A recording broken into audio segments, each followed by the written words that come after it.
ያዕቆብን ወደድኩ ኤሳውን ጠላው የሚለውን አውጣልኝ። ቁጥር 13 ላይ ዝቅ በል ትንሽ። 13 ምን ይላል? ያዕቆብን ወደድኩ ኤሳውን ግን ጠላው። ኦኬ እዚሁ ክፍል ላይ 18 ላይ ወረድልኝ። እየጨረስክ ሄዳ እዚህ ላይ ምን አገኘ? ተያይዝ ስለሆነ ነው። ኦኬ እንግዲህ የሚወደውን ይምረዋል፣ የሚወደውን እልከኛ ያደርገዋል። ትክክል። እሺ ስለዚህ ይሄ በእግዚአብሔር ፍቃድ ነው። እግዚአብሔር ሁሉንም ይምረዋል የሚል ስላላየው እግዚአብሔር የፈለገውን ይምረዋል፣ የፈለገውን ይወደዋል የሚል እግዚአብሔር ይሄን ጥቅስ አይቻለሁ። ስለዚህ ይሄ ሰውኛ አስተሳሰብና የሰው አጉል ምንድን ነው የሰው አዘኔታ ወይ ፍቅር ሁሉም መዳን ምናምን የሚለው መጽሐፍ ቅዱስ ላይ የሌለውን የሰውኛ አስተሳሰብ ነው። እኔ እግዚአብሔርን ቃል ነው ማለት። ስለዚህ የእግዚአብሔር ቃል የሚለው እዚሁ 18 ከፍ አድርገው ትንሽ። እንግዲህ የሚወደውን ይምረዋል፣ የሚወደውንም እልከኛ ያደርጋል። ስለዚህ ምሕረትም እልከኛ ማድረግም የእግዚአብሔር ነው። ሁሉንም እምራለሁ የሚል አላየውም። ሶስተኛ ወደ ዮሐንስ 17:9 የመጨረሻ ተረጋጋ። ተው እና እዚህ ላይ እንጂ እየተጨረሰ ምን ላሳይና አንድ ላይ ትመልሳለህ። አኬ አረና መጀመሪያ እዚሁን ጨርስ። ዋና መልሴን እኮ አላሳየሁም። ና እንዴ ጠቅሰት ሄዳለህ እንዴ? ምንም የሌለ ነገር ስለጠቀስኩ እኮ ነው። አይተዋል። አሁን እንለፍ እንድረፍተናል። ኖ ሶስት ነው።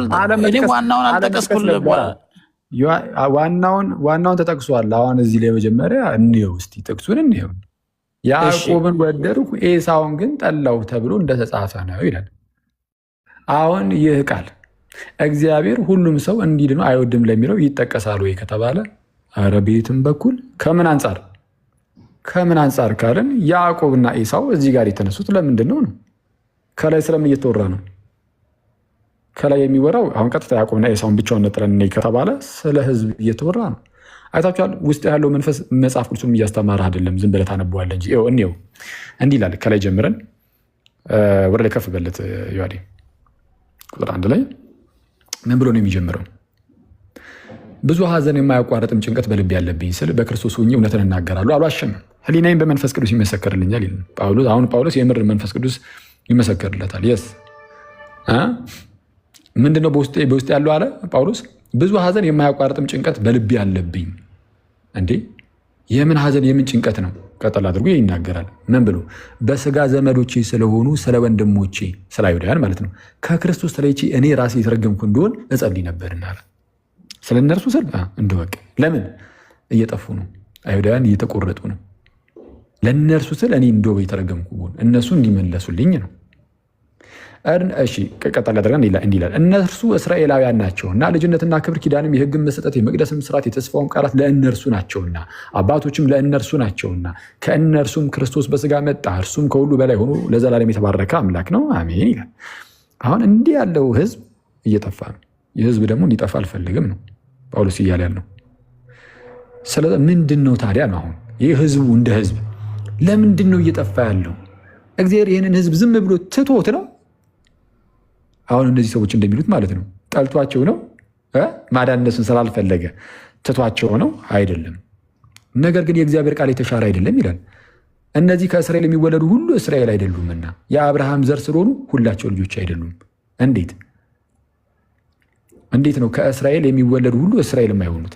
እንዴት ነው የአብርሃም ዘር ስለሆኑ ሁላቸው ልጆች የማይሆኑት? ለምንድን ነው? ምክንያቱም እዛው ጋር አሁን አብርሃም ቀደም ሲል ልጁን ወልዶ ነበረ። ማንን? እስማኤልን። ግን ዘር የተቆጠረለት ግን ወይም ዘር የተጠራለት በእስማኤል በኩል ነበር? አይደለም። ይልቁንም በማን ነው? እንደ ተስፋው ቃል በተወለደው በይስሐቅ በኩል ነበር። ቁጥር 7 ላይ እሱን የሚያነሳው ነገር ግን በይስሐቅ ዘር ይጠራልሃል ተባለ። ይህም የተስፋ ቃል ልጆች ዘር ሆኖ ይቆጠራሉ እንጂ እነዚህ የስጋ ልጆች የሆኑ የእግዚአብሔር ልጆች አይደሉም ማለት ነው።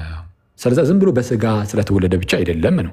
በስጋ በመወለድ ቢሆን እስማኤልም መጥቶ እኔ እኮ የአብርሃም ልጅ ነኝ ብሎ መምጣት ይችል ነበር፣ ግን አይችልም።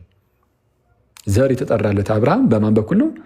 እንደ ተስፋው ቃል። ይህ ለሳራ እግዚአብሔር የተናገረው ነገር የለም በዚህ ቀን እንደዚህ ልጅ ትወልጃለሽ የሚል በእርሱ በኩል በቃ አለቀ። ዘር ይጠራለታል። ስለዚህ አሁን አይሁዳውያን አዎ እናንተ ሕዝብ ናችሁ፣ በዚህ መልኩ እግዚአብሔር መርጧችኋል። ትክክል።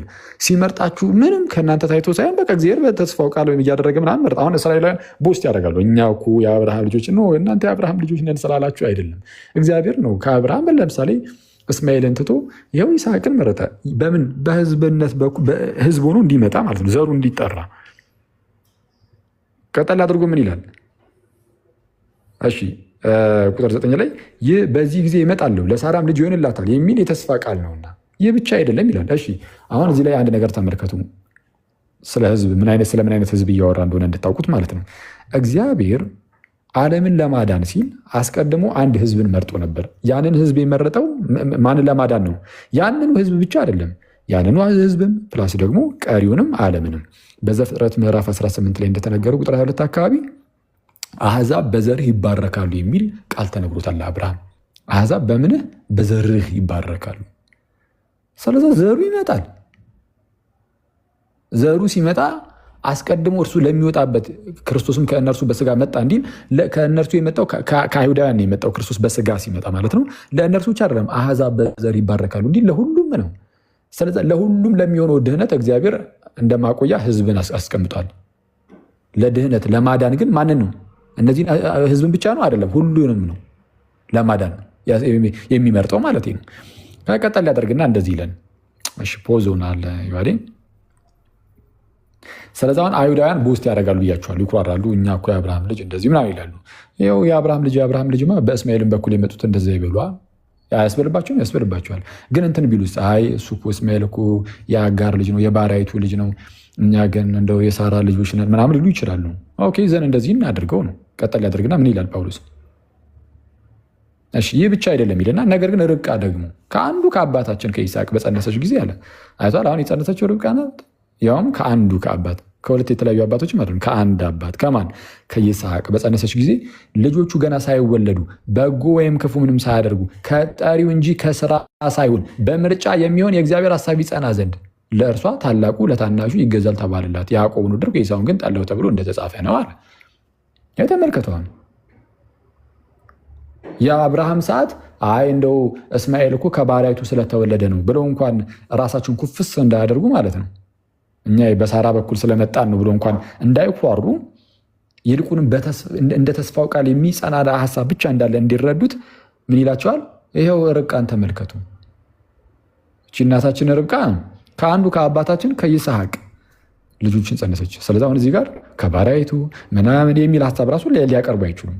ቀጥታ ከራሷ ከርብቃ ያውም ከአንድ አባት ከይስሐቅ። አሁን ምን አይነት ሀሳብ ሊያስቀምጡ ይችላሉ? አይ በኩር ስለሆነ ነው ያዕቆብ ያው ርብቃ መንታ ጸነሰች። ማነው? ያዕቆብና ኤሳውን ማለት ነው።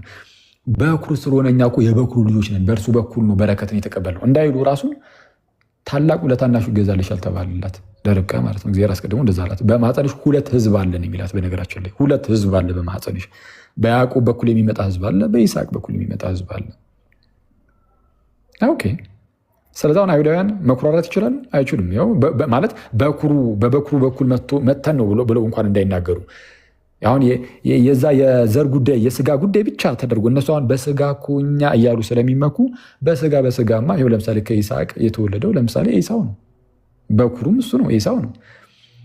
እንደዚህ ሲባሉ ደግሞ አይ ያዕቆብ እኮ በጣም እንደው ደግ አባት ስለሆነ በቅድስና ስለተመላለሰ ነው እንዳይሉ እንኳን ይኸው ገና ክፉም ደግም ሳያደርጉ ገና በማኅፀን ሳለ እኮ እግዚአብሔር እንዲህ ብሏል። ስለዛ ምንድን ነው ህዝቡን እንደ ህዝብ የመረጠው ራሱ እግዚአብሔር ነው። ምኑን የመረጠው ነው ያልኳቸው? ህዝቡን ግን የመረጠው ማን እንዲድን ነው? ያ ራሱ ህዝብ ብቻ ነው አይደለም። ሌላውን ቀሪው ዓለም በኋላ ላይ እንዲድን ነው። ምክንያቱም ድህነት ሲመጣ አሁን ከዚህ ከአይሁዳውያን ከያዕቆብ ዘር ውጪ ድህነት ወጥቷል። አይተዋል። ስለዛ ይህ እዚህ ክፍል ላይ የተነገረው ነገር ምንድን ነው? በኋላ ላይ ለሚመጣው ድህነት ህዝብን እንደ ህዝብ የመምረጥ ጉዳይ ነው። ይህ የእግዚአብሔር ምርጫ ነው። በእግዚአብሔር ምርጫ የጸና ነው። ስለዚህ ምንድን ነው ከተባለ የተነገረ የተስፋ ቃል አለ። እንደ ተስፋው ቃል ተጓዙ። እርሱ በዛ በተስፋው ቃል ውስጥ ደግሞ የተነገረለት አንድ ዘር አለ። እርሱም ክርስቶስ ነው። ጋላትያ 3 ላይ ስለ ብዙዎች እንደሚናገር ዘሮች አይልም፣ ይልቁንም ስለ አንድ እንደሚናገር ዘር ይላል። እርሱም ክርስቶስ ብሎ እንዲናገር ዘር ብሎ ነው የሚናገሩ። በነገራችን ላይ እርሱም ደግሞ ማን ይላል? ክርስቶስ ይላል። ስለዛ በክርስቶስ በኩል ካልሆነ ነው። ኧረ ቆይ ጃምፕ አታርግ ዮሐዴ ባካር ከ14 ጀምሮ አንብበው እየጠበቅኩ ነው። አኬ እሺ፣ ያው እዚህ ላይ ምንድነው የገላትያ ላይ የተጠቀሰው ነው እኮ ነገር ለላይ ከ14 ጀምሮ የቅድሙ ቦታ ላይ ይሄኛው የገላትያ ላይ ሲጠቅስ ነው ወደ ገላትያ መጥቶ ያሳየን። እሺ ግን ተመለስና ያን ጨርስልኝ። ከ14 እስከ 16 እንደሚናገር ስለ ዘሮች አይልም። እንደዛ ነው ብሎ ያስቀመጠው። እሺ ኤኒዌይስ መለስ በልና ተመልከት። ስለዛ ምንድነው በቃ አለቀ። ልክ እንዴት መሰላችሁ? ለምሳሌ የሆነ አንድ 5 ሰው ይኖር እንበልና 5ቱም ሰዎች ክፉኛ ታመዋል። ተመልከቱ ጋይስ፣ 5ቱም ሰዎች ክፉኛ ታመዋል እንበል እና ለ5ቱም ሰዎች መድኃኒት ያስፈልጋቸዋል። ከዛ በኋላ እግዚአብሔር ከነዚህ ከ5ቱ ውስጥ 2ቱን መረጠና ማለት ነው፣ 2ቱን በራሱ እንዲሁ መረጠና መድኃኒትን በእናንተ በኩል እልካለሁ፣ ለእናንተ ለሁለታችሁም ለሌሎቹም ይሆናል ብሎ ለምሳሌ ቢመርጥ እና መድኃኒትን ሰጠ። ለማን? በእነርሱ በኩል ለራሳቸውም ለቀሩት ለ3ቱም ሰዎችም ጭምር። ስለዛ ለ5ቱም የሚሆን መድኃኒትን አመጣ ማለት ነው። ከዚህ አንጻር እነዚህ ሰዎች ቢመረጡ 2ቱን እግዚአብሔር ቢመርጣቸው መድኃኒትን በእናንተ በኩል እልካለሁ ብሎ ማለት ነው። 3ቱ ግን እንዲድኑ አልፈለገም ያስብላል? አያስብልም። እንደዚህ ብሎ የፈታ የኤርሲያን አባት አለ ወይ ብለን እንጠይቃለን። አይ ውስጥ ያለው መንፈስ እንደዛ እያለኝ ነው ካልክ ያንተን መንፈስ ማን ይቀበላል? በታሪካዊ ክርስትና ውስጥ እንዳንተ አሁን የፈታው ማን እንደሆነ ታውቃለህ? መነናውያን ናቸው። ኖስቲክ መናፍቃን ማለት ነው። እሺ ጨርሰው ከ14 እስከ 18 እሱን እኮ ላሳየህ እኮ ነው። ከ14 ወደ 15 ደግሞ ከዛ በኋላ ደግሞ ያለውን ደግሞ በምን መልኩ እንደሚያስቀምጥ ደግሞ አሳያለሁ። መጀመሪያ ግን ህዝቡ እንደ ህዝቡ የተመረጠበትን ቦታ የተናገረበትን እንደ ህዝብ እንፈታለን። እንደ ህዝብ እንፈታና ከዛ በኋላ ደግሞ የተቀመጡትን ከነ ፈርዖን አንጻር የተነገረውን ደግሞ ወደ መፍታት እንሄዳለን። እዚህ ድረስ ግን ተስማምተናል። 13 ድረስ ሂድበት። ያ 13 ድረስ ተስማምተናል። እሱ ላለው ጭራሽ ምንም የማይጠቅመው ነው። አሁን ደግሞ ከፈርዖን አንጻር አንስቶ ደግሞ የተናገረውን እናያለን። እንግዲህ ምን እንላለን? በእግዚአብሔር ዘንድ አመፅ አለ ወይ? አይደለም። አይተዋል።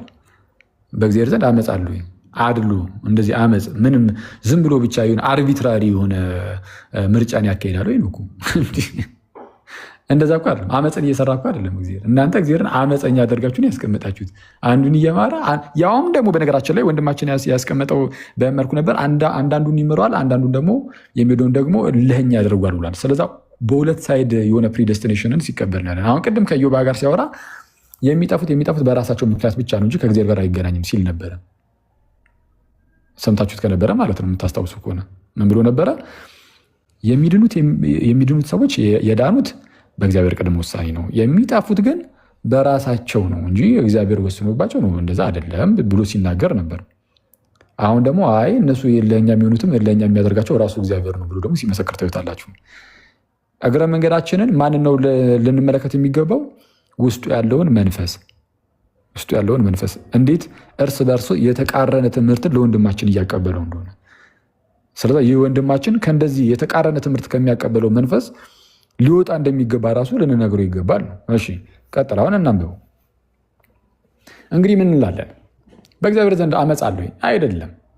ለሙሴ የምምረውን ሁሉ እምራለሁ፣ ለምራራለትም ሁሉ እራራለታለሁ ይላልና። ስለዚህ እግዚአብሔር የምምረውን ሁሉ እምራለሁ፣ ለምራራለትም ሁሉ እራራለሁ ቢል የሚከለክለው አለ?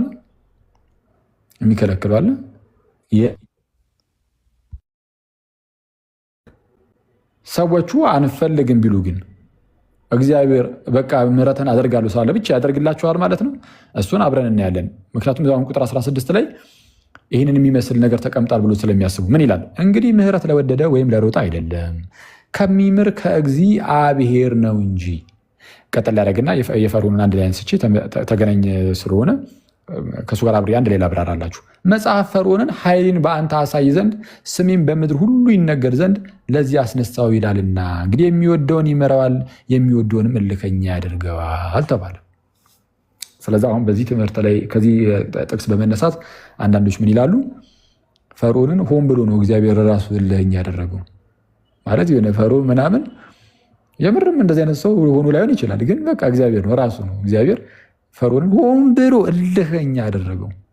ከዛን መልሶ ደግሞ ልቀቅ አትልቀቅ ደግሞ ሰጣ ገባ ውስጥ ደግሞ ገባ አይነት ነገር ማለት ነው።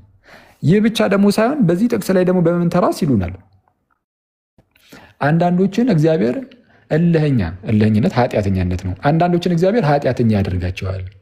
እልህኛነት ኃጢአተኛነት ስለሆነ ይህንን እንስማማለን።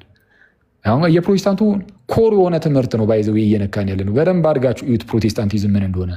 እግዚአብሔር አንዳንዶችን ኃጢአተኛ ያደርጋቸዋል፣ እልህኛ ያደርጋቸዋል።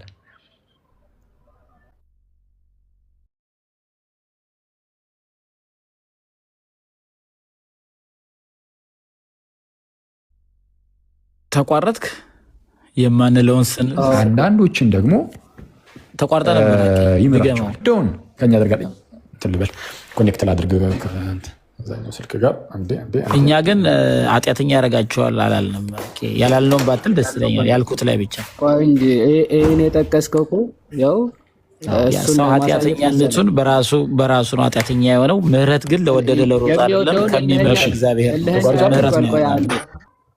ትሰማለህ? እየሰማው ነው ግን እያስረዳህ ስለሆነ ጨርሰው መጀመሪያ ፖይንቱን። መልስ እያልኩ ነው። እልከኛነት ኃጢአተኛነት ነው አይደለም። ክርክሩን ካልወደድከው ከፈራህ መተው ይችላል። ካልቻልክ አሁን ሚዩት አድርግ። ዲስከስ ማድረግ የምትችል ከሆነ ግን ሚዩት አድርግ። ከፈራ ይላል ደንግጡ። እሺ አሁን ተመልከቱ። እነዚህ ሰዎች ናቸው እንግዲህ አሁን እግዚአብሔርን እናውቃለን የሚሉት። የሚወዱን ምረዋል፣ የሚወዱንም እልከኛ ያደርጓል ብሏል። እልከኛነት ኃጢአተኛነት ነው ይታወቃል። የልብ እልከኛነት በመጽሐፍ ቅዱሳችን በግልጽ ነው የተቀመጠው፣ ኃጢአተኛነት ነው። እልከኛ ያደረገውም ሰውየውን እግዚአብሔር ነው ይላል። አይ ሲጀመርም እልከኛ ስለነበረ ነው ከተባልክ እንግዲያውስ እግዚአብሔር ይምረዋል የሚለው ላይም ሲጀመርም የሚማር ስለሆነ ነው ብለን ልንፈታ ነዋ። አይተዋል። ቀጥታ ቃሉን እቀበላለሁ ብለህ ቀጥታ ማለት ቃሉን እቀበላለሁ ሳይሆን ቀጥታ ቃሉን ዝም ብዬ እንደዚሁ ያለ ትርጉም ያለም ዝም ብዬ እንዲወስደዋለሁ እጋተዋለሁ ካልክ እንግዲህ የሚወደውን ይምረዋል ብሎ የሚወደውንም እልከኛ ያደርጓል ስለሚል አውዱን ሳታይ ከሌላ የመጽሐፍ ቅዱስ ክፍል ጋር ሳታነጻጽር ምን ሳትል ዝም ብለህ እንደዚሁ የምትወስደው ከሆነ እንግዲያውስ ምን እያላችሁን ነው? እግዚአብሔር አንዳንዶችን ይምራል፣ አንዳንዶችን ደግሞ ምን ያደርጋል እያሉ ነው። ይኸው ኃጢአተኛ ያደርጓል። አሁን ሲጠይቅ ራሱ እንዴት ሲሆን እንደነበረ አይታችሁታል። በቃ ይሄ ነው ውስጣቸው ያለው እምነት ይሄ ነው። ኃጢአተኛ ኮን ከእግዚአብሔር ነው ኃጢአተኛ ያደረገ። ከማረህም በቃ እግዚአብሔር ነው የማረ። ደግሞ ንገረን፣ ማን ነው እዚህ ጋር ያደርገዋል የሚለው? አሁን ንገረን እስኪ አንተ። እኛን ጠይቀን አውዱን ይዘን ደግሞ ሌላ 20 ደቂቃ ለአንድ ቨርስ አንዴ እባክህን አይተዋል። ይሄ እኮ ነው ያደርገዋል የሚለው ማን እንደሆነ ብቻ ንገረን። ማን ነው ልከኛ የሚያደርገው? ተረጋጋ እንዴ! ቁጭ ብዬ እኮ የሰማሁ ነው። አንተ ነው የሰማኸው።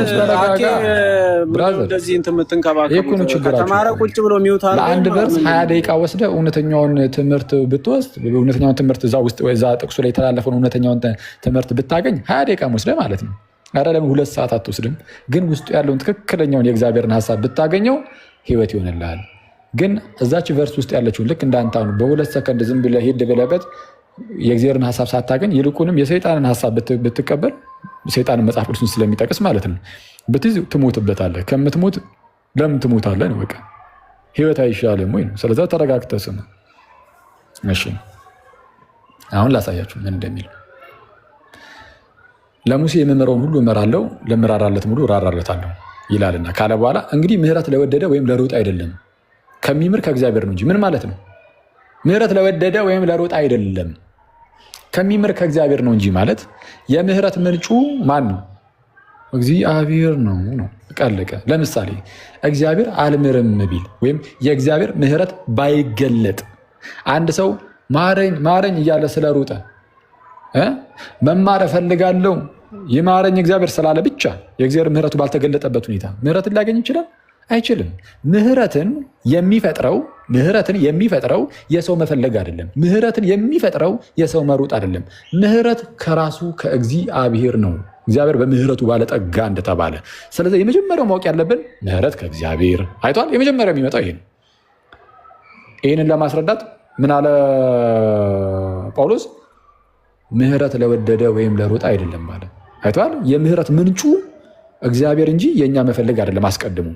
እሺ አሁን ከዚህ አንጻር ጅማሬው ከራሱ ከእግዚአብሔር ነው። ይህ ማለት ግን ሰዎች አንቀበልም ቢሉትስ በቃ ሊመራቸው ስለፈለገ ብቻ ያገኛሉ ማለት ነው?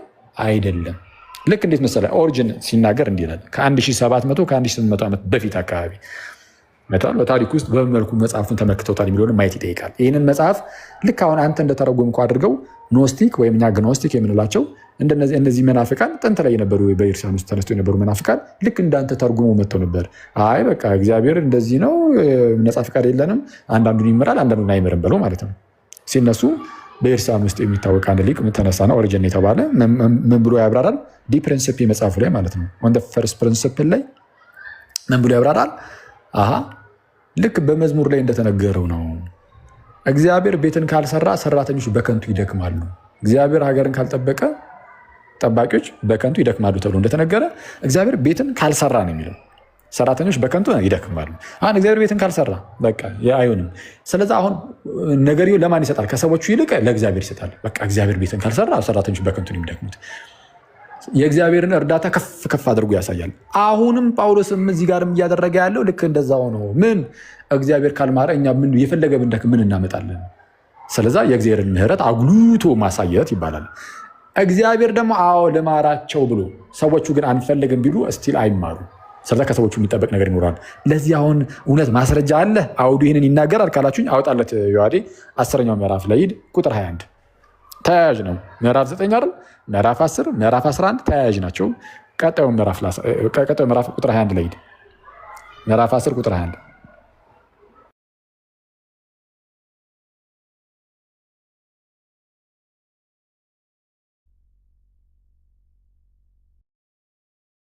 ኦኬ አይ ቲንክ ስልክ ገባበት አይ አይደለም እንትን ኮኔክት እያደረኩ ነበር ዋይፋይ እንዳይቆራረጥብኝ። እሺ ምዕራፍ 10 ቁጥር 21 ምን ይላል? ስለ እስራኤል ግን ይላል እግዚአብሔር አምላክ እንዴት እንደሚናገር ስለ እስራኤል ምን ይላል? ቀኑን ሁሉ ወደማይታዘዝና ወደሚቃወም ሕዝብ እጄን ምን አደረግኩኝ? ዘረጋሁ ይላል። እጁን የዘረጋው ለምን ለማድረግ ነው? ሊምራቸው ነው ወይስ በጥፊ ሊያጋጫቸው ነው? ሊምራቸው ነው። እጄን ዘረጋሁ የሚለው አገላለጽ ሊምራቸው እኮ ነው። ለእነዚህ ሰዎች ግን ሲያዩት ሊመታቸው ነው ብለው የሚያስቡት ይመስለኛል። ሊምራቸው እጅን ዘረጋው አይተዋል። ልመናን ነው የሚያሳየው እጅ መዘርጋት። በሉ ኑልኝ የሚል ጥሪን ያሳያል እጅን መዘርጋት። ግን አዎ እጁን ዘርግቷል እግዚአብሔር ሊምራቸው ወዶ ፈልጎ ፈቅዶ። ልክ በሕዝቅኤል ምዕራፍ 18 ላይ የሟቹን ሞት አልፈቅድም ብሎ እንደተናገረው የሟቹን ሞት አልፈቅድም ብሎ እንደተናገረው እስራኤልንም እጆቹን ዘረጋላቸው። እጆቼን ወደ እነርሱ ዘረጋው። ግን ወደ ምን አይነት ሰው ይላል? ቀኑን ሁሉ ወደማይታዘዝና ወደሚቃወም። አይተዋል፣ ይቃወማሉ። ስለተቃወሙ በቃ አያገኙትም። ስለዛ ምን ይፈልጋል እግዚአብሔር? መማር ስለፈለገ ብቻ ነው ወይ ከተባለ አይደለም። ሰዎች ደግሞ መቀበል አለባቸው። እግዚአብሔር እንደዚህ ነፃነትን ሰጥቷል። ስለዛ የሚማሩት የተማሩት ምን ስለሆኑ ነው? እግዚአብሔር አዎ ስለማራቸው ነው። ግን እነሱ ኦኬ ስላሉ ነው፣ አሜን ስላሉ ነው። ስለዛ ከእምነት የተነሳ ነው አሕዛብም ቢሆን መጥቶ የሚቆሙ በግንዱ ላይ። ያልተማሩትም ደግሞ ያልተማሩት ምን ያደረጉ ናቸው? እምቢ ያሉት ናቸው። ስለዛ የእግዚአብሔር ጭካኔውም ቸርነቱም የእግዚአብሔር ጭካኔና ቸርነቱ በራሱ ላይ ብቻ የተመሰረተ አይደለም። ጭካኔና ቸርነቱ ከሰዎቹ አንጻርም ጭምር ነው። ይህን 11ኛው ምዕራፍ ላይ እንዲህ ይላል። እሺ ቁጥር 20 ላይ ከፍ በል ቆይ አንድ ይኸው እንዲህ ይላል። ይኸው መልካም ይልና እነርሱ ከአለማመን የተነሳ ተሰበሩ ይላል። አየህ፣ የተሰበሩት ከአለማመናቸው የተነሳ ነው። እግዚአብሔር ስላልፈለገ ምናምን። የሰውን ድርሻ ደግሞ ተመልከት። እነርሱ ከአለማመን የተነሳ ተሰበሩ፣ አንተም ከእምነት የተነሳ ቆመሃል። አንተም የቆምከው ከምን የተነሳ ነው ይላል። እግዚአብሔር እንዲምርህ ስለፈለገ ብቻ አይደለም። አዎ እግዚአብሔር ስለማረህ ነው፣ እግዚአብሔር ስለወደደህ ነው። ግን ከእምነት የተነሳ ስለፈቀድክ ስላመንክ ነው። ፍራ እንጂ የትዕቢትን ነገር አታስብ ይልና እግዚአብሔር እንደተፈጠሩት ለነበሩት ቅርንጫፎች የራራላቸው ካልሆነ ለአይሁዳውያን ማለት ነው፣ በተፈጥሯቸው የእግዚአብሔር ሕዝብ ሆኖ ስለነበረ በስጋ ለእነርሱ እንኳን የራራላቸው ከሆነ ለአንተ ደግሞ አይራራልህም። ምን ይላል? ለአንተ የተባለው ለማን ነው? ይኸው ከእምነት የተነሳ ቆመሃል ለተባለው በእምነት መጥቶ ተቀላቅሏል፣ ገብቷል። ስሜታዊ ሆኜ ስክሪኑን ትራቁጥ። ከእምነት የተነሳ ቆመሃል ተብሏል። ከእምነት የተነሳ ቆመሃል የተባልከው አንተ ራስህ ትሰበራለህ፣ ትጠፋለህ። ለአንተም አይራራልህም። አይተዋል። ስለዛ ግዴታ በቸርነቱ ጸንተ መኖር አለብህ። የእግዚአብሔርን አይተዋል። አሁን ምሕረቱም ቸርነቱም አለ ይታያል እዚህ ጋር። ከዛ ምን ይላል እንግዲህ? የእግዚአብሔርን ቸርነትና ጭካኔ ተመልከት ይላል። አሁን የእግዚአብሔር ቸርነቱም ጭካኔውም እንዴት እንደሆነ እዩ። ጭከናው በማን ላይ ነው ይላል? እርሱ ሊምራቸው ባልፈለገው ላይ ይላል አይልም? በወደቁት ላይ። የወደቁት ደግሞ ከምን የተነሳ ነው ብሏል? ከላይ የወደቁት ከምን የተነሳ ነው ብሏል? ከአለማመን የተነሳ። ቁጥር 20 ላይ እነርሱ ከአለማመን የተነሳ ተሰበሩ ብሎ እንደተናገረው ከአለማመን የተነሳ ተሰበሩ። ዝቅ ሲሉ ቁጥር 22 ላይ ምን አለ? የእግዚአብሔር ጭከናው በወደቁት ላይ ነው፣ አናምንም በሚሉት ላይ። እሺ እነዚህ ሰዎች ግን አሁን የወደቁት እነዚህ አናምንም ያሉት ተመልሰው ቢመጡት ስለሱ እናያለን። ቀጠል አድርገን እሺ ቸርነቱስ? በቸርነቱ ግን ጸንተህ ብትኖር የእግዚአብሔር ቸርነት በአንተ ላይ ነው። እንዴ ሰውየው ላይ የሚወሰን ነገር የለም። ይሄው አይተዋል የሰውየውን ድርሻ። ያለዚያ ግን አንተ ደግሞ ትቆረጣለህ። ምን ካደረግ? በቸርነቱ ጸንተህ ካልኖርክ። ስለዚህ ፍራ፣ የትዕቢትን ነገር አትናገር ነው። እነዚያ ደግሞ ይላል። ያው ቁጥር 23 ላይ ስሙ። ያው እነዚህ የተሰበሩት ማለት ነው፣ የጠፉት ጭካኔው በእነርሱ ላይ ነው ብሎ የለ ጭካኔው በወደቁት ላይ ነው ብሏል። እነዚያ ደግሞ በአለማመናቸው ጸንተው ባይኖሩ ይላል። እነዚያ የወደቁት ይሄ እምቢ በማለታቸው ወይም በአለማመናቸው ጸንተው ባይኖሩ በዛፉ ውስጥ ይገባሉ ተመልሰው። አዎ ጨክኖባቸው አልነበር? ትክክል። የጨከነባቸው ከራሳቸው የተነሳ ነው። ስለዚህ አሁን ደግሞ ጸባያቸውን አሳምረው ቢያምኑ የሰራዊት ጌታ እግዚአብሔርን ቢጣሩ እነርሱ ደግሞ በዛፍ ውስጥ ይገባሉ። ለምን? እግዚአብሔር መልሶ ሊያገባቸው ይችላልና ይላል። እግዚአብሔር መልሶ ሊያገባቸው ይችላልና። ስለዛ አዎ ምህረት ለወደደ ወይም ለሮጣ አይደለም ተብሎት ነገር ተመለሳ። እንዲሁን ወደ ምዕራፍ 9 ምህረት ለወደደ ወይም ለሮጣ አይደለም ከሚምር ከእግዚአብሔር ነው እንጂ ሲባል የምህረት ምንጩ እግዚአብሔር ነው። እግዚአብሔር ካልማረ እግዚአብሔር ካላዳነ ነው ማንም ሰው ብድግ ብሎ ስለፈለገ ብቻ የሚሆን ነገር የለም። እግዚአብሔር ነው በቃ መማር አለበት። እግዚአብሔር ደግሞ ሲምር ቀኑን ሁሉ ወደማይታዘነ ወደሚቃወም ህዝብ እጅን ዘረጋው ብሎ ስለ እስራኤል እንደተናገረው እጁን ይዘረጋል፣ ይምራል። ግን አንተ ደግሞ መቃወም የለብህም፣ አሜን ብለህ መቀበል አለብህ። ከአንተ የሚጠበቅ ነገር አለ የለም? ይኸው አውዱን ስንመለከተው እንደዛ ነው። ቀጠል ያደረግና መጽሐፍ ፈርዖንን ኃይሌን በአንተ አሳይ ዘንድ ስሜን በምድር ሁሉ ይነገር ዘንድ ለዚህ አስነሳው ይላልና ይላል። ስለዚህ ምንድን ነው እንግዲህ የሚወደውን ይምረዋል፣ የሚወደውንም እልከኛ ያደርገዋል ብሎ ይቀጥላል። አሁን ጭካኔው እና ቸርነቱ በማን ላይ ነው ብሎናል? 11ኛው ምዕራፍ ላይ ይኸው የሚወደውን ይምረዋል፣ ቸርነት ነው። የሚወደውን እልከኛ ያደርገዋል፣ ጭከና ነው። የሚወደውን ይምረዋል፣ የሚወደውን ጭከና ምንድነው? እልከኛ ያደርገዋል። ቸርነቱና ጭካኔውን በማን ላይ ነው የሚያደርገው እግዚአብሔር ብሏል። 11ኛው ምዕራፍ ላይ አብራራለን እኮ ጳውሎስ። እኛ እኮ አያጨቃጭቀንም። ጳውሎስ ያብራራለን እንቀበላለን። ጳውሎስ ምን ብሎ አብራራ? 11ኛው ምዕራፍ ላይ ቸርነቱ በቸርነቱ ጸንተው በሚኖሩት ላይ ነው፣ ጭካኔው በወደቁት ላይ ነው፣ በማያምኑት ላይ ነው ብሎ አስቀመጠ። ታዲያ ምንድን ነው ከተባለ ፈርዖን ገና ከጅምሩም ልበ ደንዳና ነበረ። ግን እግዚአብሔር ምን አደረገ? ልበ ደንዳና ነህ እንግዲያውስ የማትመለስ ከሆነ በዛው ጸንተህ ትኖራለህ ነው። ለልበ ደንዳናነቱ አሳልፎ ይሰጧል፣ ለማይረባ አእምሮ አሳልፎ ይሰጣቸው ተብሎ እንደተነገረ። ስለዛ ለዛ ሁኔታ አሳልፎ ይሰጧል። ጭካኔው በእነርሱ ላይ ነው፣ በወደቁት ላይ ነው። ጭካኔው በማን ላይ ነው? በወደቁት ላይ። ገና ከጅምሩም ፈርዖን የወደቀ ነው። እናንተ እንደምታስቡት ፈርዖንን ሆን ብሎ እግዚአብሔር ራሱ ሲሰራውም እንደው እልኸኛ አድርጉት፣ ልበደንዳና አድርጉ ሰርቶት። ከዛ በኋላ ህዝቤን ልቀቅ አትልቀቅ እሰጥ አገባ ውስጥ የገባ አምላክ እኛ የለንም። የአምላክ የእናንተ አምላክ ነው። የኛ አምላክ ልዩ ነው። የኛ አምላክ ይህ በመጽሐፍ ቅዱስ ላይ የተገለጠው አምላክ ነው። ስለዚህ ቸርነቱና ጨካኔው በማን ላይ እንደሆነ ራሱ ጳውሎስ መልሶልናል። ስለዚህ አሁን እዚህ ጋር ሰዎች ሁሉ እንዲድኑ አይወድም የሚል ቆይ ይሄን ፓርትማ በደንብ ቆይ ዝቅ በል እዛው ጋር እኮ ያብራራዋል። እሺ እንግዲህ ስለምን እስካሁን ድረስ ይነቅፋል? ፈቃዱንስ የሚቃወም ማን ነው ትለኝ ይሆናል ይልና፣ ነገር ግን አንተ ሰው ወይ ለእግዚአብሔር የምትመልስ ማን ስራ ሰሪውን ስለምን እንደዚህ አድርገህ ሰራኸኝ ይለዋልን ይልና የሸክላ ሰሪውን ምሳሌ ያነሳል። ምን ብሎ? ወይም ሸክላ ሰሪ ከአንዱ ጭቃ ክፍል አንዱን ዕቃ ለክብር አንዱንም ለውርደት ሊሰራ በጭቃ ላይ ስልጣን የለውምን? አለው። ይህን ነገር ከማን ነው የሚያመጣው? ከኤርሚያስ ላይ ሂድለት። ትንቢተ ኤርሚያስ ምዕራፍ 18 አካባቢ የሸክላ ሰሪውን ነገር ምንም ዲስከስ ማድረግ አንችልም። እንደዚህ ጊዜ ለመግደል ከሆነ ብታሰናብተኝ ይሻላል። ጊዜ ገደልኩ። ለእኔ አዚም ነው ይሄ። ምንም አይጠቅመኝ። የራስን እንትን እያደረክ ነው ያለው። እኔ አሁን እኮ መጽሐፍ ራሱ ጳውሎስ ያብራራውን እኮ ነው የመለስኩልህ። ለምን ያደርጋል? ጥያቄና እየተነጋገር ነው ያለ ነው። ለምን እንደዚህ ታደርጋለህ? ዝም ብለህ ቁጭ የሚባል ነገር የለም።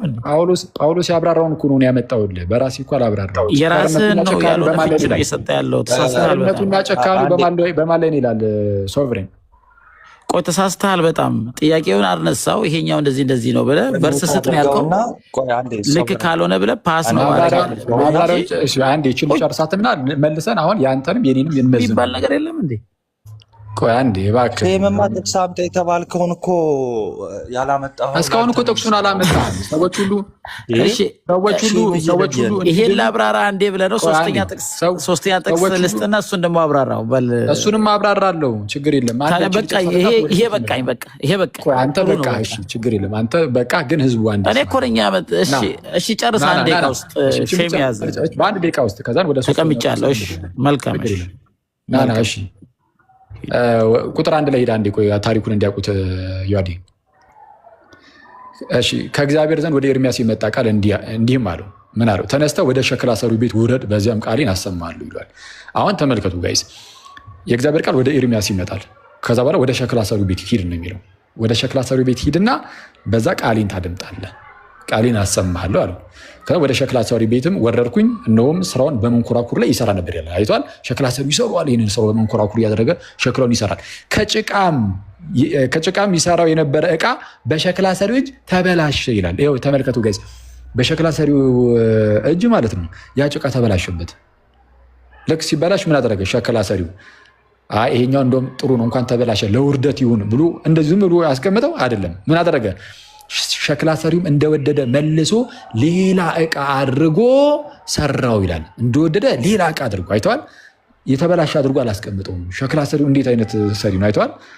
ዝም ብሎ እኮ እንዲመተው እኮ ይችል ነበር። በመቻል ደረጃ እኮ ነው የምናወራው። የስ ይችላል፣ ግን አያደርገውም። የተሻለ ዕቃ አድርጎ ወይም ሌላ ዕቃ አድርጎ ደግሞ ይሰራዋል።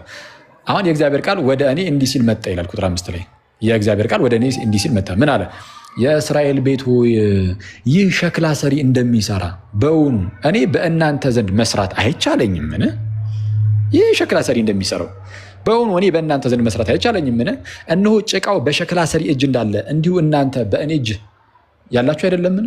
ወይም በእኔ እጅ አላችሁ ብሎ ያስቀምጣል። በእግዚአብሔር እጅ ያለ ነው። ስለዚህ ጭቃው በሸክላ ሰሪው እጅ እንዳለ ሁሉ እኛም በሸክላ ሰሪው በእግዚአብሔር እጅ እንዳለን፣ ምክንያቱም ፍጥረቱ ነንና እርሱ ሊሰራራን ይችላል፣ ይሰራናል ነው። ከኛ የሚጠበቅ ነገር ግን አለ። የስ አለ። ዝቅ በለ የዋዲ ቁጥር 7 ላይ ስለ ሕዝብ አለ። ተመልከቱ። ስለ ሕዝብ ስለ መንግስትም እነቅል አፈርስም አጠፋም ዘንድ በተናገርኩ ጊዜ ምን አደረግ ዘንድ? እነቅል ዘንድ አፈርስ ዘንድ አጠፋም ዘንድ ስለማን? ስለ መንግስት ማለት ነው፣ ስለ ሕዝብም ማለት ነው። እንደዚህ በተናገርኩ ጊዜ ግን ይህ ስለ እርሱ የተናገርኩበት ህዝብ ማለት ነው ከክፋቱ ቢመለስ አለ አጠፋዋለሁ ምናምን ብሎ የተናገሩ ሲጀመር ምን ውስጥ ስላለ ነው? ሰው ያ ህዝብ ወይም ያ መንግስት ክፋት ውስጥ ስላለ ነው። ግን ከዛ ከክፋቱ ግን ቢመለስ እኔ አደርግበት ዘንድ ካሰብኩት ክፉ ነገር እጸጸታለሁ። ማለት ላይ እንደሚመሰረት እያያችሁ ነው። ሰውየው ላይ የሰዎቹ ሁኔታ ላይ ይህ ስለ እርሱ የተናገርኩበት ህዝብ ከክፋቱ ቢመለስ እኔ አደርግበት ዘንድ ካሰብኩት ክፉ ነገር እጸጸታለሁ ይላል። ቀጠል ያደርግና ደግሞ በተቃራኒ በኩል ደግሞ ይናገራል። ስለ ህዝብም ስለ መንግስትም እሰራውና እተክለው ዘንድ በተናገርኩ ጊዜ መልካምን ነገር ለማድረግ ማለት ነው። ስለ ህዝብ ስለ መንግስት እሰራውና እተክለው ዘንድ በተናገርኩ ጊዜ በፊቴ ክፉን ነገር ቢያደርግ ማን? ያ ህዝብ ክፉ ነገርን ቢያደርግ ቃሌንም ባይሰማ እኔ አደርግለት ዘንድ ስለተናገርኩት መልካም ነገር እጸጸታለሁ፣ ስለ መልካሙ ነገር ደግሞ እጸጸታለሁ። እንደዛ ከሆነ እና ታዲያ ምንድን ነው ከተባለ የስ ሸክላ ሰሪው በጭቃው ላይ ሙሉ ስልጣን እንዳለው የሰራዊት ጌታ እግዚአብሔር በእኛ ላይ ሙሉ ስልጣን አለው። ከኛ የሚጠብቀው ነገር ደግሞ አለ። በክፋታችን ጸንተን ባንኖር መልካም ሊያደርግልን ቸርነቱ ሊገልጥብን የተዘጋጀ ነው። ክፉ ብናደርግ ደግሞ በእኛ ላይ ጭካኔው ሊታይ ይችላል። ስለዛ ከእኛ የሚታይ ነገር አለ። ከዚህ አንጻር የሚታይ ነው። መልሰው አንድ ይዘው ምዕራፍ 9 ላይ ቃሉን አንብበን እንጨርስ። ቀጣይ ያለውን ጥቅስ አንብበን እንጨርስና ወደ 3ኛው ጥቅስ ደግሞ እንለፍ። ስለዛ ሮሜ 9ን እዚሁ አብራርተን ጨረስን ማለት ነው። እሺ ነገር ግን ቁጥር 22 ላይ ነገር ግን እግዚአብሔር ቁጣውን ሊያሳይ እሱ ሸክላ ሰሪው ነው። ነገር ግን እግዚአብሔር ቁጣውን ሊያሳይ ኃይሉን ሊገልጥ ወዶ አስቀድሞ ለክብር ባዘጋጃቸው በምህረቱ ዕቃዎች ላይ የክብሩን ባለጠግነት ይገልጥ ዘንድ ለጥፋት የተዘጋጁትን የቁጣ ዕቃዎች በብዙ ትዕግስት ከቻለ አይተዋል። በትዕግስት እኮ ተጠብቋል። ለቁጣ የተዘጋጁት እነማን ናቸው ከተባለ እነዚህ የወደቁት የማያምኑት ናቸው። ስለዚህ እመኑ እኮ ነው ራሱ የመጽሐፉ ሀሳብ። እመኑና ተመለሱ ነው። ብትመለሱ ምህረቱ በእናንተም ላይ ቸርነቱ በእናንተም ላይ ይገለጣል። ስለዚህ የምህረቱ ዕቃዎችም ከአይሁድ ብቻ ደግሞ አይደሉም። ታዲያስ ነገር ግን ከአሕዛብ ደግሞ የጠራን እኛ ነን። እንዲሁ ደግሞ በሆሴዕ ሕዝቤ ያልሆነውን ሕዝቤ ብዬ ያልተወደደችውንም የተወደደችው ብዬ እጠራለሁ። እናንተ ሕዝቤ አይደላችሁም በተባለላቸውም እነዚያ አሕዛብን ማለት ነው። እናንተ ሕዝቤ አይደላችሁም በተባለላቸውም ስፍራ በዚያ የሕያው እግዚአብሔር ልጆች ተብለው ይጠራሉ ይላል። ዝቅ አድርገው ኢሳይያስም የእስራኤል ልጆች ቁጥር ምንም እንደ ባህር አሸዋ ቢሆን ቅሬታው ይድናል፣ ጌታ ነገሩን ፍጽሙና ቆርጦ በምድር ላይ ያደርገዋልና ብሎ ስለ እስራኤል ይጮሃል። እነዚህ ቅሬታዎቹ እነማን ናቸው? ካላመኑ በስተቀር አሁን ላይ ማለት ነው። ስለዚህ ምንድነው ኢሳይያስ ምን ብሎ ተናገረ? ጌታ ጸባኦት ዘርን ባላስቀረልን ኖሮ እንደ ሰዶም በሆንን ገሞራንን በመሰልን ነበር ተብሎ እንደተነገረ ነው ይላል። የመጨረሻውን እንግዲህ ምን እንላለን? ይኸው አሁን ተመልከቱ። ዝቃ እንትን አድርጎ ዮሐዴ አሁን እንግዲህ ምን እንላለን ብሎ አሁን የመጨረሻውን ኮንክሉዥን ሊሰጥ ነው። ስሙ አሁን እንግዲህ ምን እንላለን? ጽድቅን ያልተከተሉት አሕዛብ ጽድቅን አገኙ። ይኸው ዞር በል የተባለው ይኸው ጽድቅን አገኙ። በምን? እርሱ ግን ከእምነት የሆነ ጽድቅ ነው። አይተዋል። ከእነርሱ የሚጠበቅ ነገር አለ። ከእምነት የሆነ ጽድቅ ነው። እስራኤል ግን የጽድቅን ሕግ እየተከተሉ ወደ ሕግ አልደረሱም። ይህ ስለምንድን ነው? ለምንድን ያልደረሱት? እግዚአብሔር ስላልፈለጋቸው አይደል? እግዚአብሔር እንዲመራቸው ስላልወደደ ስላልፈለጋቸው አይደል? በእነሱ ትምህርት በፕሮቴስታንቱ ለዛ ነው። ግን በጳውሎስ ትምህርት በጌታስ ትምህርት እንዲህ ይላል። ይህ ስለምንድን ነው ይልና በስራ እንጂ በእምነት ጽድቅን ስላልተከተሉ ነው። እነሆ በጽዮን የእንቅፋት ድንጋይና የማሰናከያ ዓለት አኖራለሁ፣ በእርሱም የሚያምን አያፍርም ተብሎ እንደተጻፈ በእንቅፋት ድንጋይ ተሰናከሉ ይላል። ባለማመናቸው። ስለዚ እነዚህም ባለማመናቸው ተሰበሩ፣ ወደቁ። እነዚህም በማመናቸው ቆሙ፣ ጸኑ። የእግዚአብሔር ቸርነትና ጭከናውም በወደቁት ላይ በማያምኑት ላይ እና በሚያምኑት በቸርነት ጸንተው በሚኖሩት ላይ ነው። ስለዚ ከዚህ አንጻር ልንመለከት ይገባል። አሁን እዚህ ክፍል ላይ ሮሜ 9 ላይ እግዚአብሔር ሰዎች ሁሉ እንዲድኑ አይወድም የሚል ጥቅስ አለው። በጥቅስ ደረጃ የለም። በቃ እንደው ይህንን ምንድነው ማስረጃ ሲታጣ የመሰለኝን ብድግ እያደረኩ ልወርውር አይነት ነገር ማለት ነው። አሁን ሶስተኛውን ጥቅስ አንጣ። እሺ አክዬ፣ ምንም እንኳን አስቀምጠኝ ቢሆንም በትዕግስት ተቀምጫለሁ። ጌታ ይባርከኝ። እሺ፣ በዚህ አጋጣሚ ያው እምነት ጽድቅ በእምነት እንደሆነ እንግዲህ ተምረዋል ሰዎች ብዬ አስባለሁ። እግዚአብሔር በልባቸው ይሄን ወንጌል ያብራ። አይ በእምነት የሆነ ጽድቅ እያልክ ደጋግመህ ክፍሉ እሱን ስለሚናገር ትምህርት እናንተ ናችሁ ያላመናችሁ። ዝም ብሎ በእግዚአብሔር ቅድመ ውሳኔ ብላችሁ ነገሩን ጥቅልል ላደረጋችሁት እንጂ ለማንኛውም ቀጥል። እሱን እናምናለን። እሺ ዮሐንስ ወንጌል ላይ ደግሞ እስቲ ምዕራፍ 17 ቁጥር 9 ላይ እና ከፈለክ እንደዚህ አድርገህ ማብራራት ትችላለህ። ጠብቀሃለሁ ጊዜ ስጣለው። ሜን ቨርሴ ቁጥር 9 ላይ ያለውንና 20 እና 21ን አንብብልኝ።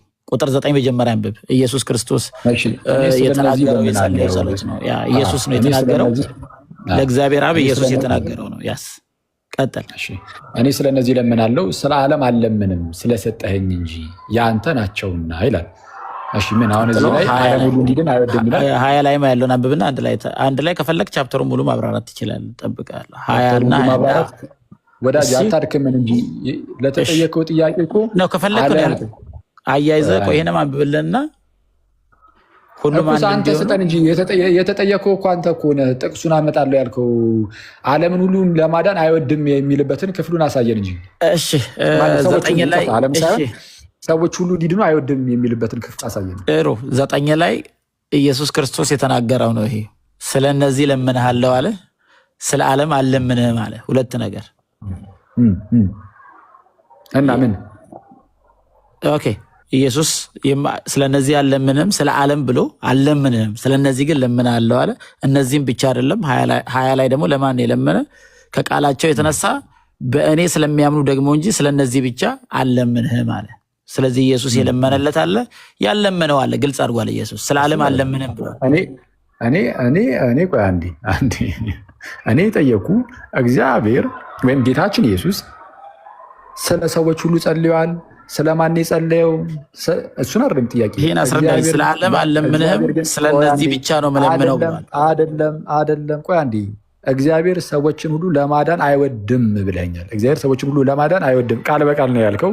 ምናልባት አዳዲስ ሰዎች ካላችሁም እዚህ ሁሉ ውስጥ የመጣ ነው በምን ምክንያት ነው? ወንድማችንን አንድ ጥያቄ ጠይቀነዋል። ምን አይነት ጥያቄ?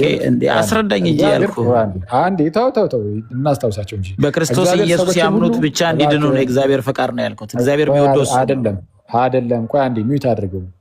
እግዚአብሔር ሰዎችን ሁሉ ማዳን ይወዳል ወይ ብለን ስንጠይቀው ወይም ደግሞ እግዚአብሔር ሰዎች ሁሉ እንዲድኑ ይወዳል ወይ ስንለው፣ አይ እግዚአብሔር ሰዎች ሁሉ እንዲድኑ አይወድም ማለት ቃል በቃል ሰዎች ሁሉ እንዲድኑ አይወድም ሲለን፣ ሰዎች ሁሉ እንዲድኑ አይወድም የሚለውን የመጽሐፍ ቅዱስ ክፍል አምጣ ስንለው ምንም ማምጣት ስላልቻለ እንደው በቃ ይህ ሊደግፈኝ ይችላል የሚለውን ነገር ጥቅስ ሁሉ እያመጣ ነው። ስለዚህ አሁን እሱን ጥቅስ እየጠበቅን ነው። እሱን ጥቅስ አምጣ፣ እዚህ ጥቅስ ላይ እንደዛ የሚል አላየንም እኛ። ኢየሱስ ሁለት አይነት ግሩፖችን ያነሳል፣ እነዚህና ዓለም ያለው ትክክል ነው። ቤተክርስቲያንና ዓለም ይህ እኮ ይታወቃል እኮ። ለቤተክርስቲያን የሚነገሩ የተለያዩ ነገሮች አሉ፣ ከዓለም አንጻር የሚነገሩ ነገሮች አሉ። እዛው ለዓለም የተነገረው ነገር ደግሞ ማለት ነው። በነገራችን ላይ ከዛው ከዓለም ውስጥ ደግሞ የሆነ ሰዓት ላይ እኮ ሀሳብ ቀይረው መጥተው የሚያምኑ ደግሞ ይኖራሉ እኮ። ስለዚህ ኢየሱስ ሁለት ግሩፕ አለ። ለሁሉም የምትለውን ነገር ኢየሱስ ለዓለም አልለምንም ብሏል። ስለዚህ አንተ አሁን ሞር እንግዲህ እኔ ግን ጥያቄ ምንድን ነው በዓለም ውስጥ ያሉት ምንድን ነው? አመንክ ነው ማለት አልገባኝም። ስለዚህ ኢየሱስ ለሁሉም አልለመንም አይደል? ኢየሱስ ለሁሉም አልለመንም፣ ሁሉንም የማዳንም ፕላን የለውም። ማን ያለ? ይህን እኮ አንተ እኮ ነው ያልከው። እሺ አስረዳ። እባክህን ስማኝ እንዴ። ይህ እኮ ማለት ምን ማለት መሰለ? ለምሳሌ ጳውሎስ ስለ አይሁዳውያን ይድኑ ዘንድ ጸሎቴ ነው ብሎ ሲናገር ነበር። አሁን አንተ ያመጣው ክፍል ላይ ከፍ ብሎ ምዕራፍ 9 ቁጥር 1 ላይ ምዕራፍ 10 ቁጥር 1 ላይ ስለ አይሁዳውያን እንደሚጸልይ ተናግሯል ጳውሎስ። ኦኬ ጳውሎስ ስለ አይሁዳውያን እንዲድኑ ስለጸለየ አሕዛብ ግን እንዲድኑ አይፈልግም ማለት ነው ብሎ ሰው እንዲድን ለምን ይጸልያል? በፍሪ ዊል አይደል እንዴ? ጳውሎስ ለምንድን ይጸልይላቸው? እግዚአብሔር እንደሚያድን አውቆ ነው። እነሱን ለምን አልጨቀጨቃቸውም? በፍሪ ዊል አይደል የሚዳነው? ለምን ይጸልያል? እነርሱንማ በሚገባ እመኑ እመኑ እመኑ እመኑ ይላል። ግን ደግሞ ምንም ያደርጋል ይጸልይላቸዋልም ጭምር። ትክክል ነው። እና ታዲያ ላይጸልይላቸው ነው እንዴ? እኔ ለአንተ ጸልይልኝ እንዴ? ለእኔ ለሙስሊሙስ ለእያንዳንዱ ሰውስ እንጸልይን እንዴ? ለምን እንደምትጸልየው በፍሪ ዊል አይደል እንዴ? ሰው የሚያምነው ኦልሬዲ ሰጥቷቸው የለ እግዚአብሔር ግሬሱ። ትክክል ነው። በፍሪ ዊል ስለሆነ ነው የምንጸልየውም። በፍሪ ዊል ባይሆን ኖሮማ በደንብ አድርገህ ተመልከት። የእግዚአብሔር ቅድመ ውሳኔ ጉዳይ ከሆነ እግዚአብሔር ኦልሬዲ ውሳኔውን ጨርሷል። ምንም አንጸልይም። ለምን? የእግዚአብሔር ሀሳቡ አይለዋወጥም። አንድ ጊዜ እግዚአብሔር ሀሳብ ጸልዩ ስለሚል ትጸልያለህ። አንተ በሰው ፍቃድ ከሆነ ለምን ትጸልያለህ? እሱን እኮ ነው የምልህ። አንዴ ስማኝ። እሺ ቶፒኩ እንዳይቀየር እዚህ ላይ ቶፒኩ እንዳይቀየር። ኖ አታመልጥም። ይሄን ሂድበት፣ የጠበቅኩ ነው። ስለማያዋጣ ወደዚህ እንመለሳለን። ወደዚህ ስንመለስም እዚህ ያመጣኸው ጥቅስ ላይ ነው እያልኩ ያለሁት። ሰዎች ሁሉ እንዲድኑ እግዚአብሔር አይወድም የሚል ጥቅስ እዚህ ላይ የለም። ባጭሩ አምጣ እንጂ እሱ አንብብልና ከ9 ጀምሮ እንደቅድሙ እያነበብክ አስረዳን። ኖ ለምን ወዳጅ አታርክመን እንጂ ጥቅስ አምጣ ተብለህ ዝም ብለህ አብራራ በማለት ብቻ ልታልፍ ነው እንዴ? እዚህ ክፍል እንደዚያ ይላል ወይ? ማብራራቱ ነው ይላል። እኔ ይላል እኮ ብዬ እኔ ላብራራው። ማብራራቱ ሚዩት አድርግና እኔ ላብራራው።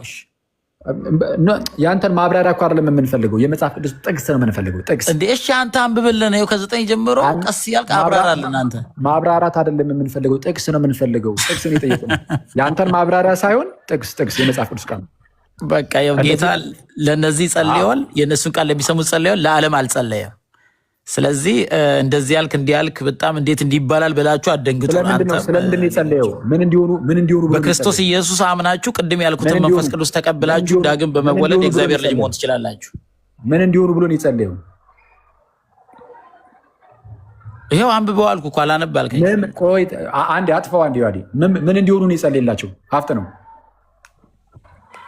እንዴ? እናንብበው። ለምን ያጠፋዋል? እግዚአብሔር ቃል አይደል እንዴ? አታውቀውም? አየሁ። እሺ እናንብበው ያልኩት እኮ ስለማላውቀው ነው። አላውቀውም፣ ችግር የለውም። እናንብበው። የማታውቀውን አትጥቀስ። አይተሃል? ውስጥ ያለው መንፈስ ራሱ ይሄንን ነገር እኔ በቃሌ ከፈለክ እነግርሃለሁ ሙሉውን ቪዲዮ አብርቼ። ግን አይተዋል? አሁን መጽሐፍ ቅዱስ እየገለጥክ ነው። እስቲ ገለጥ። አሁን ወጣልህ። አይተዋል? አታውቀውም? ምን ችግር አለው? እሺ አሁን እየገለጥኩ ቢሆን የጌታን ቃል አንብበህ። እኔ አላውቀውም፣ ችግር የለውም ብዬሃለሁ እኮ። እኔ እንደናንተ የጭንቅላት እውቀት አይደለም። የእግዚአብሔርን ቃል ልነግርህ። እሺ የወዴ አብራልንና ከፍተህ አስረዳን ፕሊስ። የእግዚአብሔር ቃል ነው፣ አስረዳን እባክህ። ሚዩት አድርገው። አሁን ርዕስ አታስቀይር። ሚዩት አድርገው። አሁን ወዳጃችን ሲጀመር ያመጣው ስለምን ራሱ ክርስቶስ እንደጸለየ ራሱ አያውቅም። በቃ እንደው ስለነዚህ ጸልያለሁ የሚል ቃል ተነግሮታል። እሷን ጥቅስ ከሆነ ቦታ ተባራሪ ነገር ይይዛሉ። መጽሐፍ ቅዱስን አያነቡት፣ አያውቁት ነው ችግሩ። አሁን ምን እናደርጋለን? እኔ አስተምርሃለሁ። ከፈለክ ደቂቃ እያዝልና ከኔ ጋር አውራ። እኔ እናንተ ደቂቃ እያዝልና ከኔ ጋር አውራ። ኧረ እባክህን ሚዩት አድርጋ። እንዴ ማየነህ እኮ ደቂቃ እያዝልና አውራ የምትችል ከሆነ ማውራት። ሚዩት አድርግ እባክህን። እሺ ግን ይሄን አስረዳንሽ፣ ችግር የለም። ዛጽፋ እኔ ቁጭ እጠብቅሃለሁ። ሚዩት አድርግ። ሰዎች ሁሉ እንዲድኑ እግዚአብሔር ይወዳል አይወድም ስንለው አይወድም አለን። ለእሱ ጥቅስ አምጣ ስንለው ጭራሽ ጥቅስ የለውም። በቃ ሰዎች ሁሉ እንዲድኑ አይወድም የሚል ጥቅስ የለም። በተቃራኒው ግን ሰዎች ሁሉ እንዲድኑ እግዚአብሔር ይወዳል የሚል ግን አለ። አስባችሁታል? በተቃራኒው ሰዎች ሁሉ እንዲድኑ እግዚአብሔር ይወዳል። አንደኛ ጢሞቴዎስ ምዕራፍ 2 ቁጥር 4 ላይ ያወጣልኝ ቁጥር 3 ላይ ዮሐዴ አንደኛ ጢሞቴዎስ ምዕራፍ 2 ቁጥር 3 ሰዎች ሁሉ ይላል። አንደኛ ጢሞቴዎስ ምዕራፍ 2 ቁጥር 3 ላይ እያያችሁ ነው ጋይስ። የኩን ቨርስ የእግዚአብሔር ቃል አይደለም። አትቀበለው፣ ሚውት አድርግ፣ አትቀበለው፣ ሚውት አድርግ፣ አትቀበለው። ያመጣሁትን ጥቅስ ለምንድን ነው ያጃፕ ያልከው? ሚውት አድርግ። ውስጥ ያለው መንፈስ እየተጋለጠ የምትሰሙ ሁሉ ይዋቸው ችግሩን ይው የእግዚአብሔር ቃል ሲሸሽ ይው ውስጥ ያለው መንፈስ አሁን ውስጥ ያለው መንፈስ እየተጋለጠ ቁጭ ብዬ ሰማ። አሁን ቁጭ ብዬ ሰማሁን ያለሁት ለምንድን ነው? አሁን መንፈስ ስለተነሳ ጃምፕ ያልከው ውረድ፣ በቃ አስወርዱት። ደግመ ከከፈትክ እኔ ያስወርዳለሁ። ሶቨሪ ህሊና የለም እንዴ? ሚዩት አድርግ። መውረዱን ይፈልጓል። ግልጽ ነው። ኢዮብ አንተ ፌራቶ ነው እንዴ? ምን ሆነ ነው? መውረዱን ይፈልጓል። በግድ አስወርዱኝ አትበል። ለምን አለፍከው? አኬ ኢትስ ፌር ልጠይቅ አንተን። እሺ እኔ ነኝ ያስወጣው። እሺ ሰው ይታዘባል። አኬ ቀጥል። አሁን የዮሐንስ ወንጌል ምዕራፍ 17 ላይ ስለ እነዚህ እጸልያለሁ ብሎ ጌታችን ኢየሱስ ስለሚያምኑ ሰዎች ጸልዩዋል። ስለምንድን ነው የተጸለየው የሚለውን ራሱ አያውቅም። የተጸለየው ስለምንድን ነው? እኔ እናንተ አንድ እንደሆንን እነርሱም ደግሞ በእኛ አንድ የሆኑ ዘንድ ስለ እነዚህ ደግሞ ጸልያለሁ። ጌታ ኢየሱስ ስለ አንድነት ጸለየ። ስለ አንድነት የሚጸለየው እሺ አውጣው። ስለ አንድነት የሚጸለየው ስለማን ነው? ስለ አማኞች ነው። አንድነት የሚኖረን እኮ አማኞች ከዓለም ጋር ነው እንደ አንድነት ያለን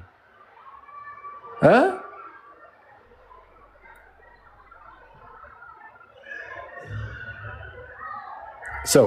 እሺ ሁሉም አንድ የሆኑ ዘንድ ከቃላቸው የተነሳ በእኔ ስለሚያምኑ ደግሞ እንጂ ስለ እነዚህ ብቻ አልለምንም። አንተ እንደላከኝ ዓለም ያምን ዘንድ አንተ አባት ሆይ በእኔ እንዳለ እኔም በአንተ እነርሱ ደግሞ በእኛ አንድ የሆኑ ዘንድ እለምንሃለሁ። እኛም አንድ እንደሆንን ተመልከት። ከታች ቁጥር 22 እኛ አንድ እንደሆንን አንድ የሆኑ ዘንድ እኔም በእነርሱ አንተም በእኔ ስትሆን በአንድ ፍጹማን እንዲሆኑ የሰጠኸኝን ክብር እኔ ሰጥቻቸዋለሁ። አየው። ከዛ ቀጠል አድርጎ ምን ይላል? እንዲሁም ዓለም አንተ እንደላከኝ በወደድከኝም መጠን እነርሱን እንደወደድካቸው ያውቃል ይላል። ስለዚህ አሁን ስለ ቤተክርስቲያን ሲጸለይ ተነጥሎ ስለምንድን ነው የተጸለየላቸው? ስለ አንድነት። እንዴ አማኞች ከዓለም ጋር ነው እንደ አንድነታችን? እርስ በርስ እኮ ነው አንድነታችን። በአማኞች መካከል ስላለው አንድነት ነው የተጸለየው። እነዚህ ሰዎች ግን ይህን ጥቅስ ለምንድነው እየጠቀሱት ያሉት? እግዚአብሔር ሰዎችን ሁሉ ማዳን አይወድም ብሎ ነው ይህን ጥቅስ የጠቀሱት። ሰዎች ሁሉ እንዲድኑ እግዚአብሔር ይወዳል ወይስ አይወድም ለሚለው ጥያቄ ዳይሬክት መልሳቸው እግዚአብሔር ሰዎች ሁሉ እንዲድኑ አይወድም የሚል ነበረ። ቃል በቃል እንደሰማችሁት። መጽሐፍ ደግሞ መለስ በልና እዛው ጋር እናሳያቸው። እግዚአብሔር ሰዎች ሁሉ እንዲድኑ ይወዳል። ምናልባት እዛ እንትን ከማለታችን በፊት እዚህ ክርስቶስ የሚናገረው የእሱ ትምህርትም ራሱ በተቃራኒው ነው። ክርስቶስ እዚህ የአማኞች አንድነት ነው የሚናገረው። ግን ክርስቶስ ምንድን ነው የሚለው? ስለ እነዚህ ብቻ ሳይሆን አምነው ለሚመጡም ከቃላቸው የተነሳ አንድ የሆኑ ዘንድ ነው የሚለው። አምነው መምጣት ለሚችሉ ምክንያቱም ቁጥር 20 ላይ ሁሉም አንድ የሆኑ ዘንድ አለ። ሁሉም አማኞች ማለት ነው። ከቃላቸው የተነሳ በእኔ ስለሚያምኑ ደግሞ እንጂ ስለ እነዚህ ብቻ አልለምንም። ቃሉን አምነው ለሚቀበሉ ሁሉ ነው እንጂ ስለ እነዚህ ብቻ አይደለም አለ።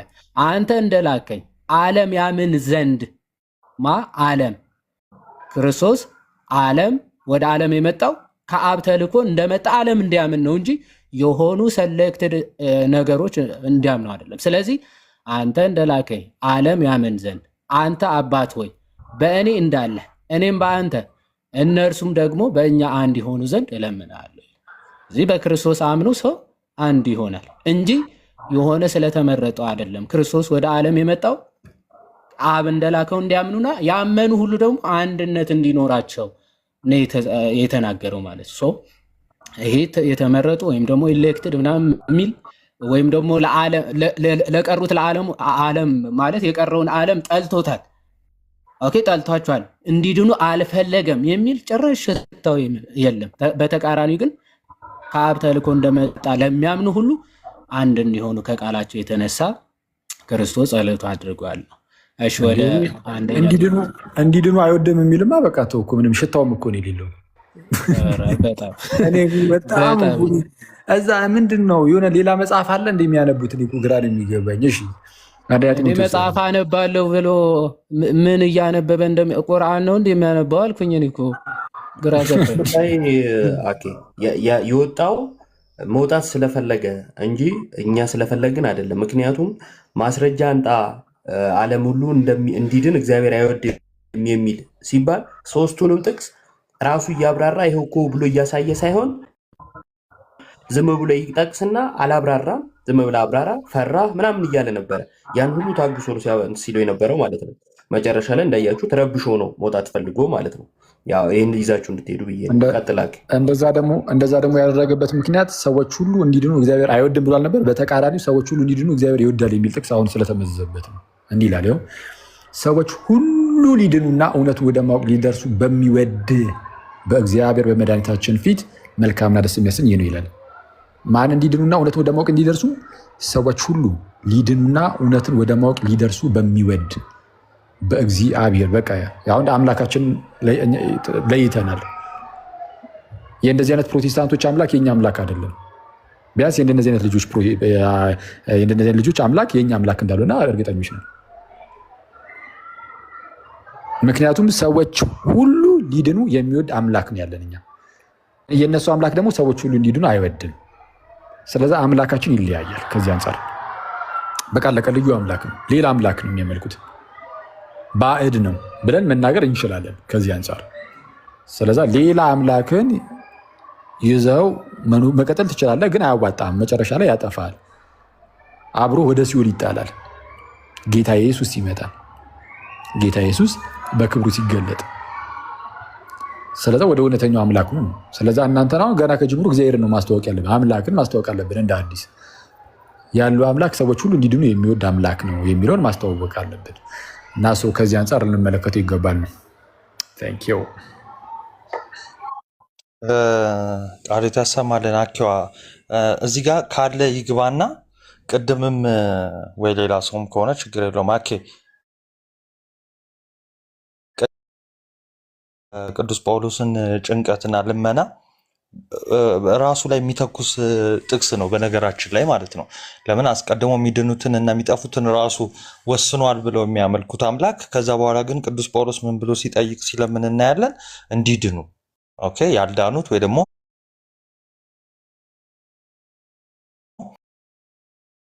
9:1 ላይ ቀደመ አኬ የሄደበት ነው። 9:1 ላይ እንደ ብዙ ጭንቀት አለብኝ ካለ በኋላ ጭንቀቱ ምንድን ነው? በስጋ ወንድሞቹ የሆኑ ማን ነው? በስጋ ወንድሞቹ የሆኑ እነማን ናቸው? አይሁዳውያን አይደለ? እነዚህ ይኸውላችሁ አይሁዳውያን ባለማመን ምክንያት እንደተቆረጡ፣ አሕዛብ ደግሞ የሚባሉት ደግሞ በማመን ምክንያት ወደ ግንዱ እንደተጨመሩ 11 ላይም ተናግሯል። እና ልክ 10:1 ሲጀምር ምንድነው በቃ ትልቁ ፈቃድ የልቤ እንደው ትልቁ መሻት ትልቁ ፍላጎቴ ልመናዬ ይሄ ሁሉ ምንድነው አለ በቃ እንዲድነዋል። ኦኬ አስቀድሞ ውሳኔ ወይም ደግሞ የሚድኑትን እና የሚጠፉትን አስቀድሞ ወስኗል የሚል አይነት ትምህርት ይዘ ከዛ በኋላ ግን ይሄው ቅዱስ ጳውሎስ ይለምናል። ለማ በእምነት በኩል እንዲመጡ ማለት ነው። የተቆረጡት ወይም ደግሞ ሳያምኑ የጠፉት እየጠፉ ያሉት በእግዚአብሔር እርዳታ አምነው እንዲመለሱ ይለምናል ማለት ነው። ስለዚህ እንደውም ቅድም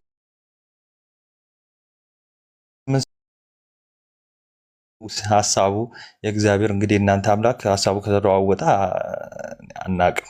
ኤኒዌይስ ቃሎት ያሰማልን ካለ ይህንን ቢያስረዳን አሪፍ ነው። ጤና ይስጥልን። እንደምን አላችሁ? እግዚአብሔር ይመስገን። መምህሬ እንኳን ደህና መጡ። እንኳን ደህና ቆያችሁ። አክሊል ቃሎት ያሰማልን። ሁላችሁን ሰላም ብያለሁ። አሚን አሚን። መምህሬ እንዴት አሉ? ሰላም ኖት ወይ? እግዚአብሔር ይመስገን። ዛሬ ደግሞ ስፔሻል ነው።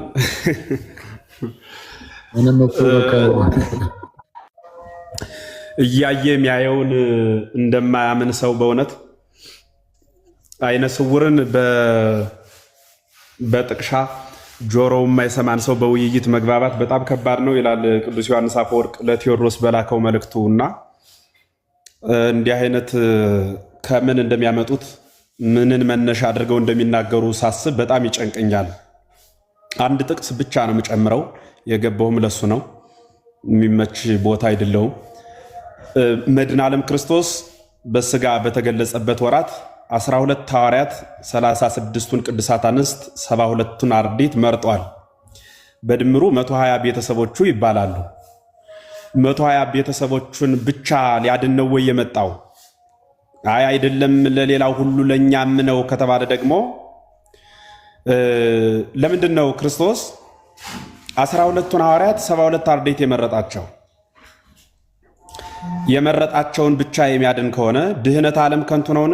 መምጣቱስ ምጽአተ ክርስቶስ በሆነ ወቅት በሆነ ሰፈር በሆኑ ግለሰቦች የተወሰነ ከሆነ ምጽአተ ክርስቶስ ከንቱ አይሆንም። ባለፍ ስል እንደነበረው የተፈጠረችው ፀሐይ ለተፈጠረው ፍጥረት ሁሉ በምድር የምታበራ ከሆነ የፈጠረ ፈጣሪ በስጋ ሲገለጽ ለዓለም ሁሉ ድህነት አልመጣም ብሎ መናገር አምላክን በፍጡር አስተሳሰብ መቆለፍ አይሆንም? ሲቀጥል ሰው በተፈጥሮው ኃጢአተኛም ጻድቅም ኃጥም ሆኖ አይወለድም፣ አይፈጠርም። ጅምር ፍጥረት ነው። የሚጨርሱት መጻሕፍት ናቸው። የሚጨርሰው እርሱ ሰውን ቤተ ክርስቲያን ናት። እንዲህ ከሆነ ይህ ሰው መርጦ ክርስቶስን ከተከተለ የክርስቶስን ሕይወት የሚያገኝ ግብረ ዲያብሎስን ከያዘ ደግሞ በዲያብሎስ ግብር የሚኖር መሆኑ በቤተ ክርስቲያን የተገለጸ አስተምህሮ ነው። የተመረጠው ሐዋርያ ራሱ ዮሐንስ ክርስቶስ እኛን ሊያድን መጥቷል ብሎ ከተናገረ በኋላ ለእኛ ብቻ አይደለም ለዓለሙ ሁሉ ነው እንጂ ብሎ ተናግሯል። ዮሐድ አንዴ ጥቅስ አውጣልኝ። አንደኛ ዮሐንስ ምዕራፍ 2 ቁጥር 2 አውጣልኝ።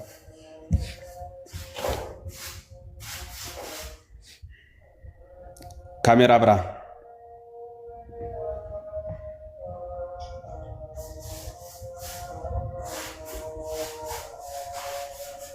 አንደኛ ዮሐንስ 2:2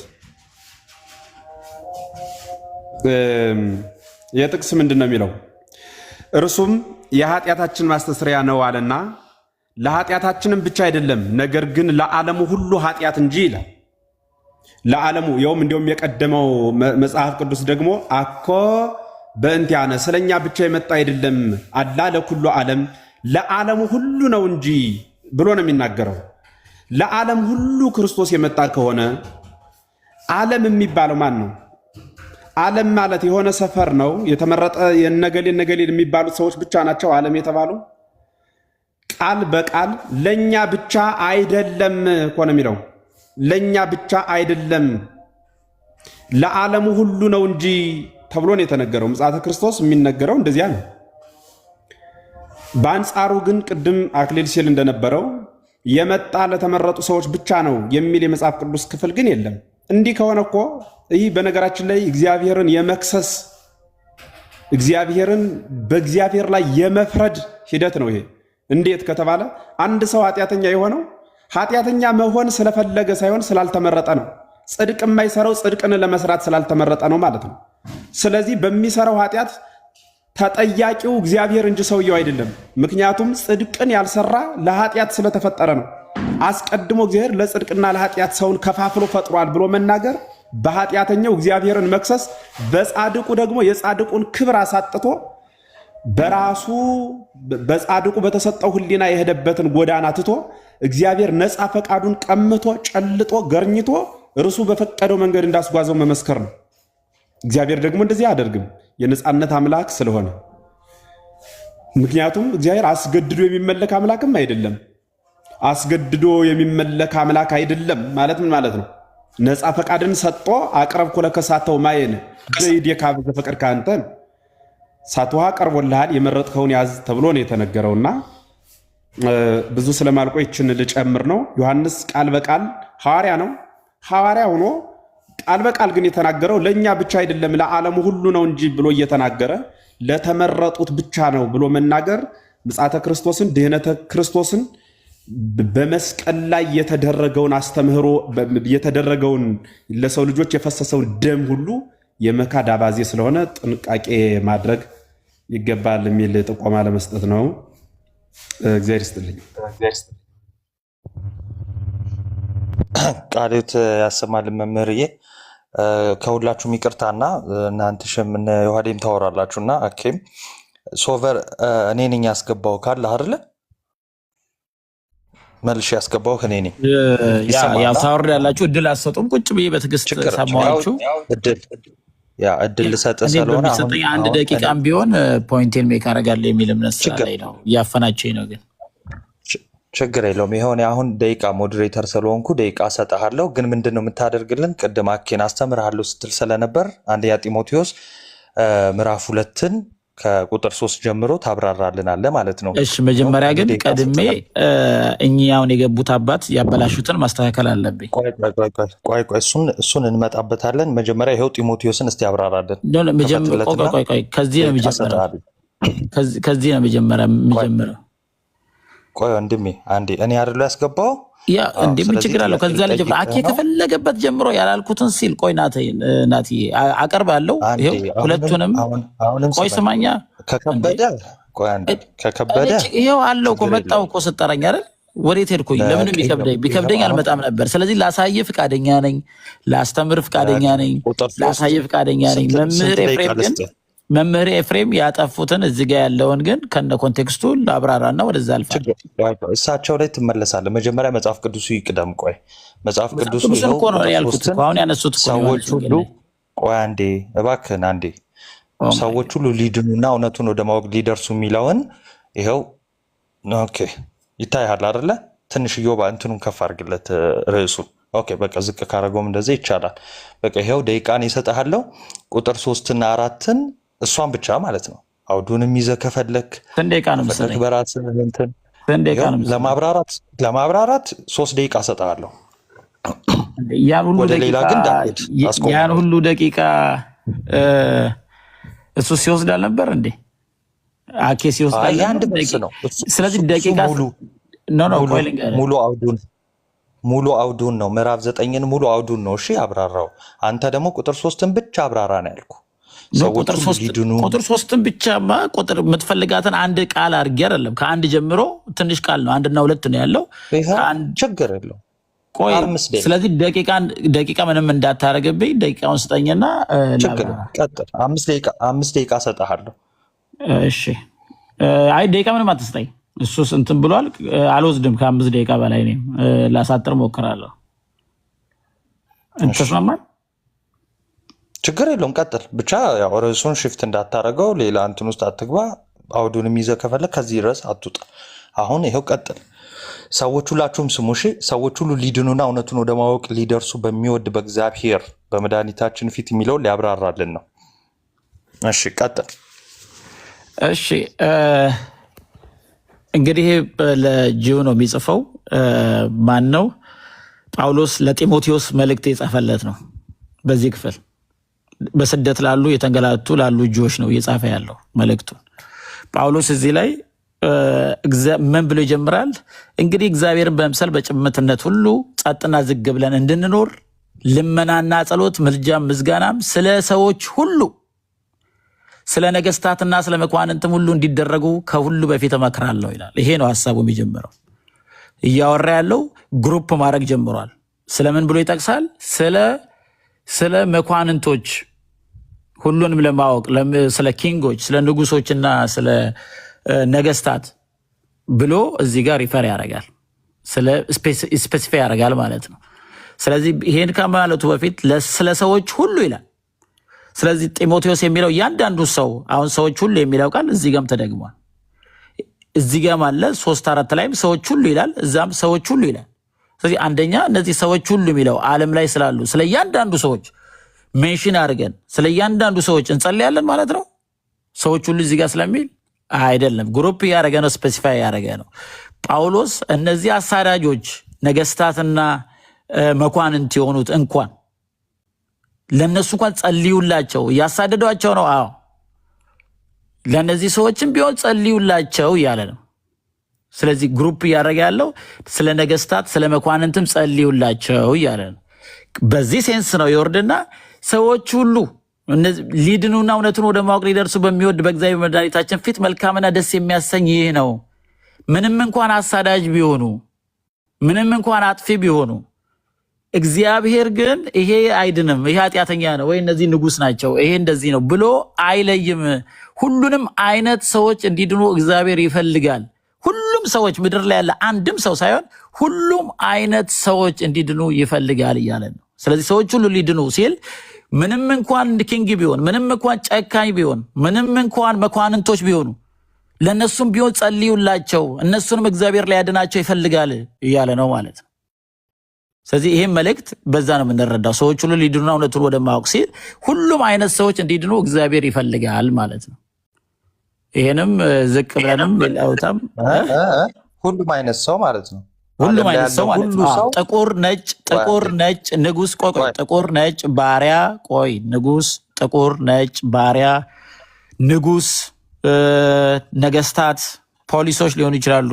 ሁሉም አይነት ባሪያዎች፣ የመኳንንቶች፣ የፈሪሳውያን ኦር ዋትኤቨር ዘ ፕሪስትስ ምናምን ሁሉም አይነት ሰዎች እግዚአብሔር ሌላ ሴት፣ ወንድ ኤቭሪዋን ኤቭሪ ግሩፕ ማለት ነው። ይሄ ማለት ሰዎች ሁሉ ስላለ ብቻ እዚህ ጋር ወስደ እያንዳንዱ ሰው ማለት አንዳንዱ ኢንዲቪጁዋል ማለት አይደለም። ተሰሰረ ነው እያልኩ ያለሁት። እሺ እዚህ ጋር ይሄው ሞት የደረሰው ኢንዲቪጁዋሊ ነው አይደለም? የአዳም ዘር ሁሉ የአዳም ዘር በመሆኑ ነው። ለሁሉም እኮ ኢንዲቪጁዋሊ ነው አይደለም? ለሁሉም ሆኖ ኢንዲቪጁዋሊ ነው አይደለም? ነው ወይስ አንድ ሰው ሲሞት ሁሉም ሰው ይሞታል ነገር ነው? አልገባኝም ጥያቄ። ኢንዲቪጁዋሊ ነው አይደለም? ሞት በሁሉ ላይ ደረሰ የተባለው እዚህ ጋር ለሁሉ ደረሰ ሲል ያ ሰው አልገባኝም። ያ ኦልሲ እንደሚለው ስለዚህ ስላደረጉ ሞት ለሰው ሁሉ ሲል ኢንዲቪጁዋሊ ለእያንዳንዱ ሰው ደረሰ እያለ ነው አይደለ? ያ የዓለም ላይ ያለው ዩኒቨርሳል ሲን እየነገረን ያለው በአዳም በኩል ከአዳም ጋር የሚያያዝ ነው። ዋንቱ መኒ ነው። አዳም ነው ሲን ያደረገው። በአዳም ውስጥ ሁሉም ሲን አድርገዋል እያለ ነው። ፐርሰናል አይደለም። እንደዛ አላለም። አሁን እሱ አዳምን እየጠቀሰ ከሆነ አይደል? ስለዚህ ምክንያት ቆቆይ ናቲ በአንድ ሰው ይኸውልህ፣ አሁን ኮምፓሪዝኑ ምንድን ነው? አንድ ሰው ኮምፓሪዝን ነው። ዋንቱ መኒ ሪሌሽንሺፕ አንዴ በቃ ወደ ሌላ ርዕስ እንዳይሄድ።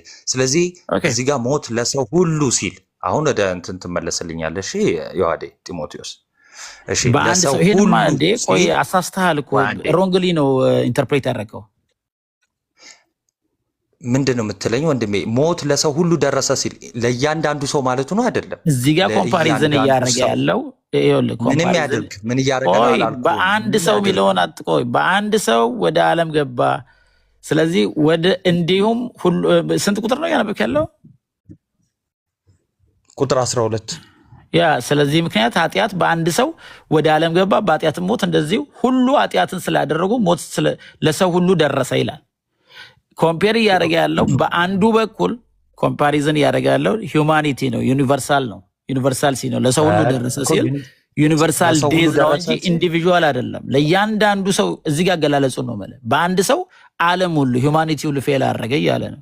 የአዳም ዘር ሁሉ እሺ ዩኒቨርሳል ከሆነ እያንዳንዱ 19 ላይ ነግርሃል እኮ 19 ላይ ደስቲ ኧረ ወንድሜ ቆይ አንዴ ዩኒቨርሳሊ ኔቸራችን በቃ ወደቀ እያለ ነው። ግን ይሄ ሞት ኢንዲቪጁዋል እያንዳንዱን ሰው እንትን አታክ አድርጓል አላረገም?